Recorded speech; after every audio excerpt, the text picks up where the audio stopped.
to this week's video on transforming your data. Transforming data is a very common thing we do in data science. We take one variable, we need to turn it into something else. Why might we want to do this? Well, it depends on the question we'll ask. Maybe we're interested in whether those under 25 see something different to those over 25. Transforming our data helps understand relationships between the different variables. Again, we can use data to standardize our data. We can prepare our data for analysis, and we can remove and handle outliers. It's worth pointing out that this video focuses on transforming one variable into one new variable. You can combine and reduce multiple variables, but that is covered later in the course. Generally, when we're transforming data, what we're doing is transforming one type of variable to another. So a continuous variable to a continuous variable, which is when we standardize. For example, a continuous variable into ordinal variable, or an ordinal into categorical, or categorical into a categorical variable. Now, as with most of this course, the computer does this for you.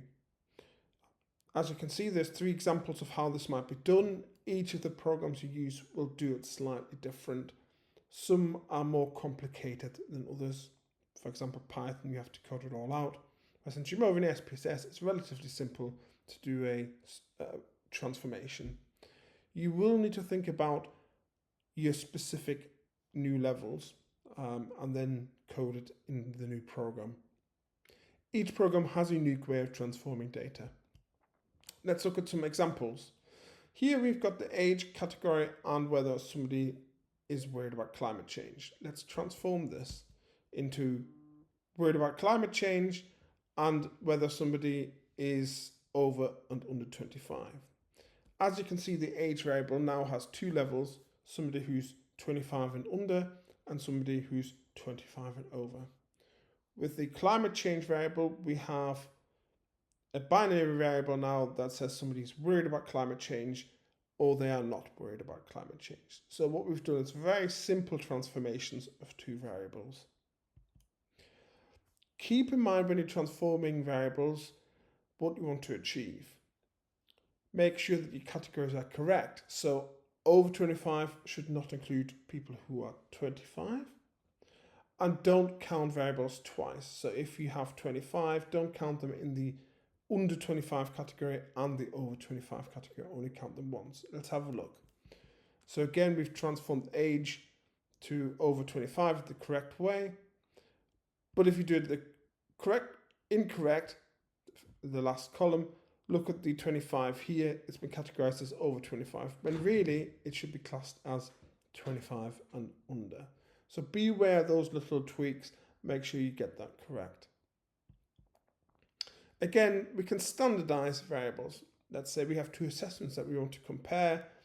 Yes, on the surface we can compare these 2 easy, but let's use Z-scores to standardize them. And again, here what we've got is the old variables and the new standardized variables. Again, that type of transformation is very easily done in any of the software packages that you may use. There are more advanced methods, log transformation, square root transformation, power transformation. These are not covered here. They can be complicated to interpret, but they can be very useful methods when your data doesn't meet certain assumptions as you're doing more advanced data analysis. Always keep the original variable in place and think about what it is you want to achieve with your data. Why are you transforming it? Are you going to use that variable in your data analysis later?